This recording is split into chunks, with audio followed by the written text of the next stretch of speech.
¿Qué tal? Hoy vamos a darle una vuelta de tuerca a una de las historias más conocidas del mundo. Nos vamos a meter de lleno en una interpretación que la transforma por completo, pasando de ser una lección de vida a una profecía histórica que, francamente, es sorprendente. A ver, arranquemos con esta pregunta, que es el centro de todo. La perspectiva que analizamos hoy sugiere que, muy por debajo de la historia que todos creemos conocer, se oculta una alegoría gigante, una que habla de reinos perdidos, de exilios y de un regreso que se viene profetizando por milenios. Claro, la mayoría conocemos la versión clásica, ¿no? Un hijo que se va, lo despilfarra todo, y su padre, bueno, lo recibe con los brazos abiertos. Es una imagen muy potente del perdón de Dios a nivel personal. Pero, ¿y si hay algo más? Exacto. Para poder explorar ese algo más, primero es bueno refrescar la memoria. Recordemos rapidísimo la trama que ha resonado por siglos. Básicamente, estos son los momentos clave: la rebeldía, la caída, el arrepentimiento y, al final, la redención. Parece una historia sencilla, ¿verdad? Pero la interpretación que vamos a ver le añade una capa de complejidad histórica que es fascinante. Y es justo aquí donde la perspectiva da un giro de 180 grados. Dejamos de hablar de una familia para empezar a hablar de una nación entera. Esta es la idea central. Los personajes no son personas, sino que representan entidades nacionales. El drama familiar es, en realidad, el drama de un pueblo que se dividió. Bueno, lo interesante de esta diapositiva es cómo se trazan los paralelos. A ver, por un lado, el hijo mayor, el que se queda en casa, representaría a la casa de Judá, de donde desciende el pueblo judío. Y por otro lado, el hijo menor, el pródigo, el que se va, él simboliza a la casa de Efraín, que también se conocía como Israel, las famosas 10 tribus del norte que fueron conquistadas y terminaron dispersándose por el mundo. Entonces, si aceptamos que el hijo menor es en realidad el reino del norte, su partida de casa ya no es solo un capricho juvenil, pasa a ser un evento histórico de proporciones enormes. Eso de irse a una provincia lejana y malgastar la herencia se convierte en una metáfora muy potente del exilio y de cómo estas tribus se fueron asimilando entre otras naciones, perdiendo poco a poco su identidad. Esta cronología es clave para entender el argumento. Muestra la división, sí, pero lo más importante es el final. Mientras que Judá, el hermano mayor, eventualmente regresa del exilio, el reino del norte, Efraín, nuestro hijo pródigo, se quedó perdido por el mundo. ¿No volvió? Y esta cita del profeta Oseas, según la fuente que analizamos, describe a la perfección a este hijo pródigo. Dice que Efraín se ha mezclado con los demás pueblos, volviéndose como una torta no volteada. Imaginen eso, crudo de un lado y quemado del otro. Es una imagen increíble de una asimilación que nunca fue completa. Bien, si el hijo pródigo representa a las tribus perdidas, la historia no puede terminar con él lejos de casa. Lógicamente, alguien tendría que ir a buscarlo. Aquí es donde la parábola se une con la teología mesiánica. El argumento es que el propósito central de su venida no era solo para el hijo que se quedó, sino muy específicamente para encontrar al que se había ido. La fuente presenta este versículo como una prueba casi directa. No se interpreta como que excluía a otros, sino como una declaración de su misión prioritaria, la búsqueda del hermano menor, de esas tribus dispersas del norte. Y esta otra cita como que refuerza todavía más la idea. Fíjense que diferencia dos misiones. Primero, morir por la nación, o sea, por Judá. Y segundo, una misión mucho más amplia, congregar a los hijos de Dios que estaban dispersos. Y según esta interpretación, esos son precisamente los descendientes de Efraín. Y todo esto nos trae de vuelta a la conclusión de esta teoría. Una conclusión que conecta una profecía de hace miles de años con la identidad de millones y millones de personas hoy en día. La fuente nos recuerda la promesa hecha a Abraham, que sus descendientes serían tan numerosos como las estrellas del cielo. Estamos hablando de un número astronómico, mucho más grande que la población judía actual. La pregunta que surge es, bueno, ¿dónde está el resto de esa descendencia? El punto central aquí, el nudo de todo el argumento, es una palabra griega, esperma, que se traduce como linaje o semilla. Se argumenta que su uso en los textos originales va más allá de lo espiritual, implica una conexión biológica directa, una línea de sangre. Y este es el versículo que, según este análisis, ata todos los cabos. El apóstol Pablo está conectando directamente el hecho de ser de Cristo con ser el esperma, el linaje biológico de Abraham. Es, por decirlo de alguna manera, el eslabón perdido de la profecía. Así que el desenlace de este argumento es realmente impactante. El regreso del hijo pródigo no sería solo una bonita historia, sino un evento profético que estaría ocurriendo ahora mismo, con millones de personas de trasfondo no judío que, sin saberlo, estarían reconectando con una identidad ancestral. Al final, pasar de ver esto como una parábola personal a una profecía nacional lo cambia absolutamente todo. Transforma una lección sobre el perdón en una épica sobre identidad, exilio y un regreso a casa que abarca milenios. Una idea que, sin duda, da muchísimo para pensar.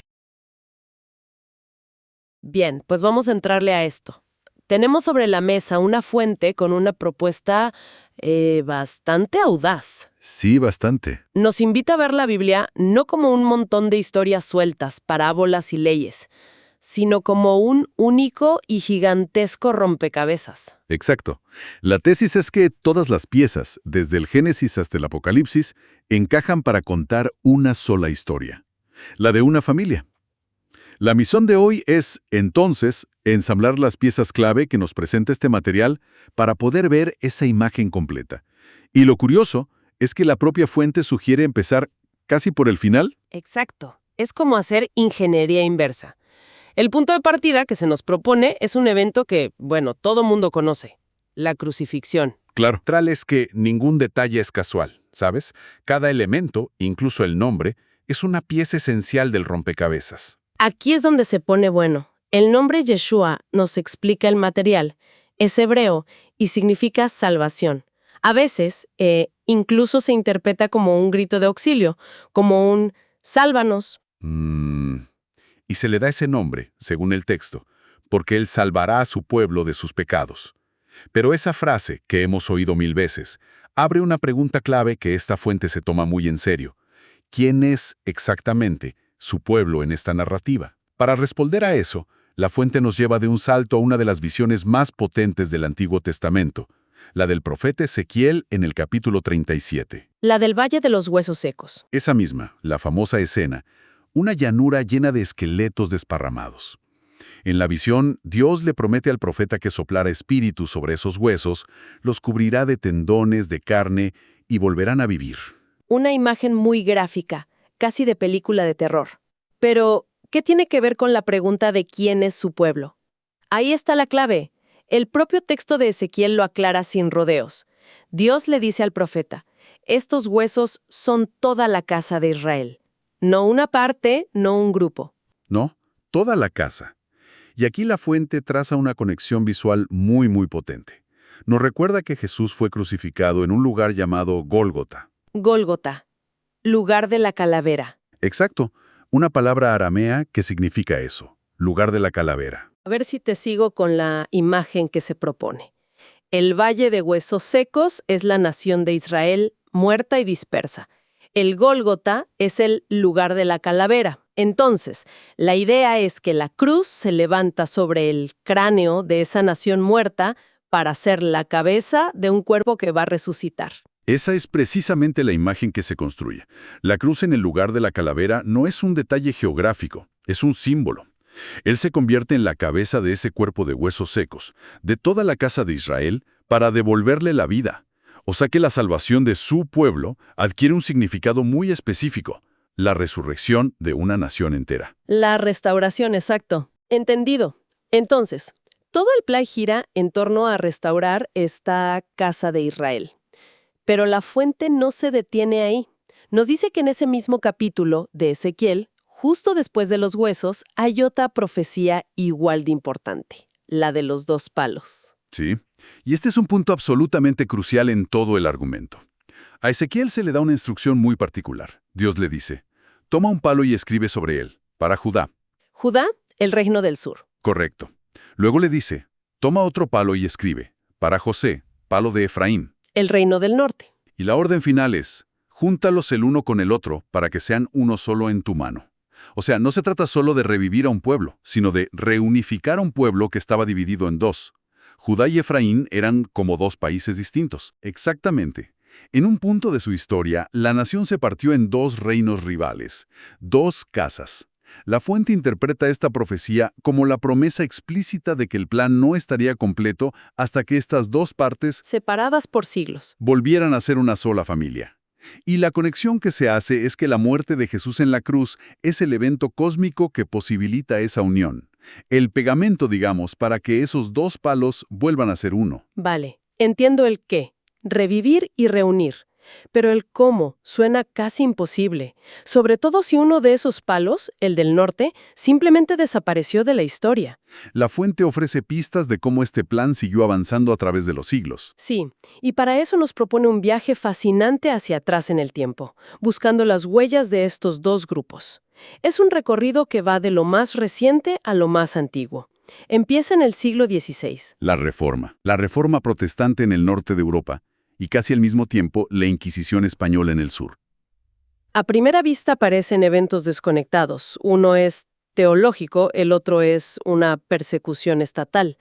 ¿Cómo los conecta la fuente? La conexión que propone es que ambos movimientos estaban actuando sin saberlo sobre las dos casas de Israel. La Reforma, con su lema de sola escritura, impulsó a millones a leer la Biblia por sí mismos, reconectando con las raíces hebreas de su fe. ¿Y la Inquisición? Por otro lado, la Inquisición en España no solo perseguía a los protestantes, su objetivo principal eran los judíos conversos, los descendientes de la casa de Judá. La fuente lo ve como un gran movimiento de piezas en el tablero global. Los dos grupos estaban siendo sacudidos al mismo tiempo. Es una interpretación audaz, sin duda.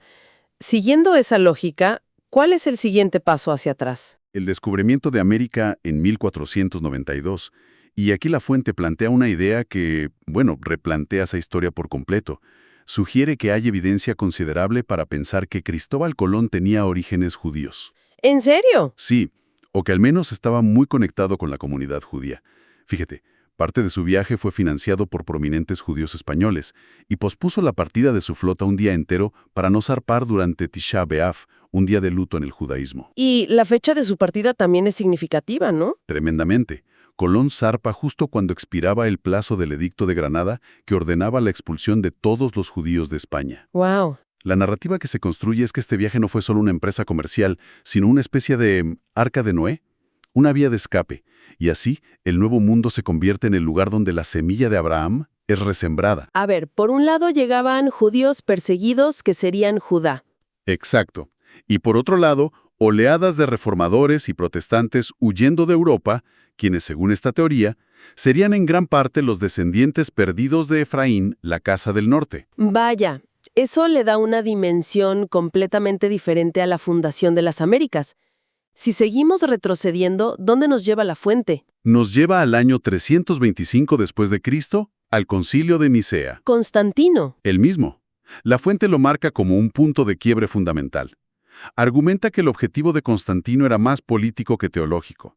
Necesitaba una religión unificada para cimentar su imperio. ¿Y para eso? Para lograrlo, se tomaron decisiones que comenzaron a desconectar la fe de sus raíces hebreas. Se desvinculó la Pascua de la Pascua judía, se empezó a ver todo lo judío como algo viejo. Fue, según esta perspectiva, el inicio de una desjudaización de la fe. Ok, y antes de Nicea, el evento clave que lo cambió todo fue la caída de Jerusalén. Exacto. Año 70 después de Cristo. Los ejércitos romanos destruyen el segundo templo. Este evento catastrófico, que el propio Jesús había profetizado, provocó la diáspora final del pueblo judío por todas las naciones. Para la fuente, este es el momento en que se da inicio a lo que se conoce como los tiempos de los gentiles. Entonces, recapitulando este viaje al pasado, hemos visto cómo estos dos grupos, Judá y Efraín, se han movido a lo largo de la historia. Pero esto nos lleva a la pregunta original: ¿dónde, cuándo y por qué se dividió esta familia en primer lugar? Para encontrar esa fractura original, la fuente nos transporta hasta el final del reinado del rey Salomón, alrededor del año 931 a.C. Y ahí es donde nacen los dos palos de la profecía de Ezequiel. Precisamente. Por un lado, se formó el reino del sur, la casa de Judá, compuesto por las tribus de Judá y Benjamín, con capital en Jerusalén. Siglos después, fueron exiliados a Babilonia, pero lo notable es que un remanente pudo regresar y, crucialmente, mantener su identidad. Los judíos de hoy son sus descendientes. A ver si lo sigo. Un reino fue exiliado, pero volvió y mantuvo su identidad. Ese es un palo.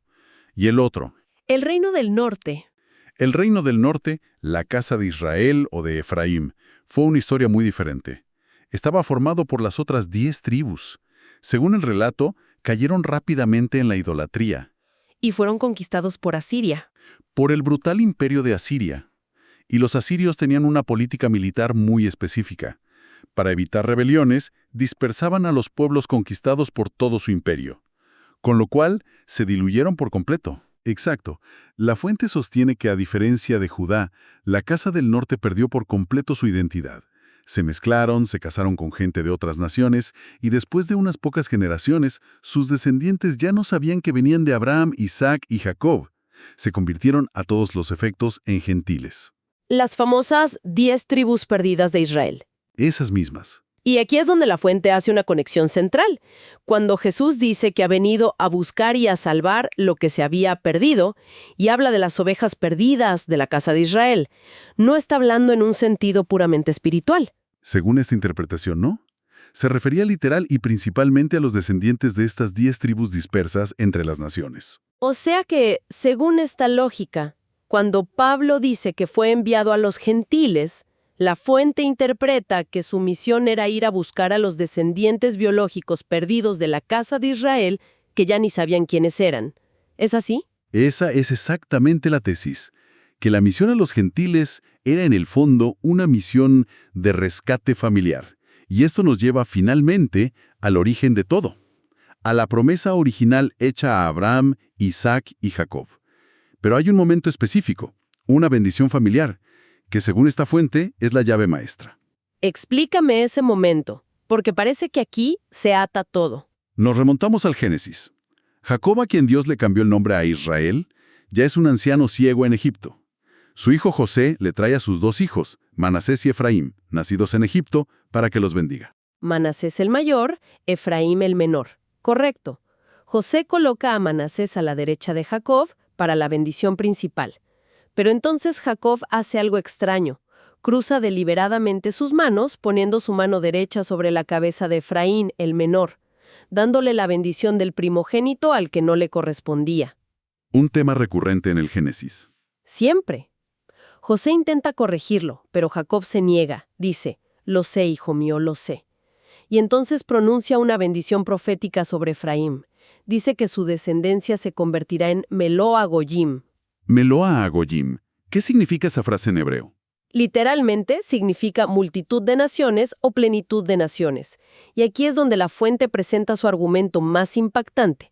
Nos recuerda que la palabra hebrea para naciones, Goyim, es la misma palabra que más tarde se usaría para designar a los gentiles. Espera. A ver, ¿me estás diciendo que la famosa frase «la plenitud de los gentiles», que es un concepto clave en el Nuevo Testamento, tiene su origen profético en la bendición a un nieto de Jacob nacido en Egipto? Eso es lo que se plantea. Eso cambia por completo la idea de que los gentiles eran un plan B o un grupo ajeno a Israel. Cambia toda la perspectiva. Según este argumento, la entrada de los gentiles a la fe no es la inclusión de extraños, es el regreso a casa de familiares perdidos. Son los descendientes de Efraín que cumplieron la profecía al dispersarse y convertirse en esa multitud de naciones, y que ahora están siendo llamados de vuelta a su herencia. Increíble. Entonces, para amarrar todo el argumento, la gran historia de la Biblia es la de la familia de Israel. Una familia que se rompió en 2. Judá, que permaneció identificable como el pueblo judío, y Efraín, que se dispersó, se mezcló con el mundo y perdió su identidad. La misión de Yeshua fue morir para crear un camino que permitiera con el tiempo reunir a estas 2 partes de la familia. Has captado la esencia perfectamente. Y para dejar una idea final que propone la fuente, se reinterpreta una de las parábolas más conocidas de Jesús, la del hijo pródigo. Claro, el hijo que pide su herencia se va y la malgasta. Exacto. La fuente sugiere que esa parábola no es solo sobre un individuo, es una alegoría nacional. El hijo menor, el pródigo que se va de casa, es una representación de Efraín, el reino del norte. Se fue, se mezcló con las naciones y se perdió. Y su regreso a casa y la fiesta que le hace el padre. Es lo que, según esta visión, la historia ha estado desarrollando durante milenios. Y el hermano mayor que se enoja porque se quedó trabajando en casa todo el tiempo. Sería Judá, el que permaneció preservando la identidad. Su enojo y sus celos al ver la fiesta por el hermano que regresa son, según esta interpretación, una profecía de esa tensión. Pero el objetivo final del padre en la parábola es que ambos hermanos entren y celebren juntos. La idea es que el regreso del hijo pródigo, Efraín, está destinado a provocar a celos al hermano mayor, Judá, para que él también finalmente entre a la fiesta, completando así la restauración de toda la familia. Es una de esas ideas que, la compartas o no, te obliga a releer una historia que querías conocer con ojos completamente nuevos.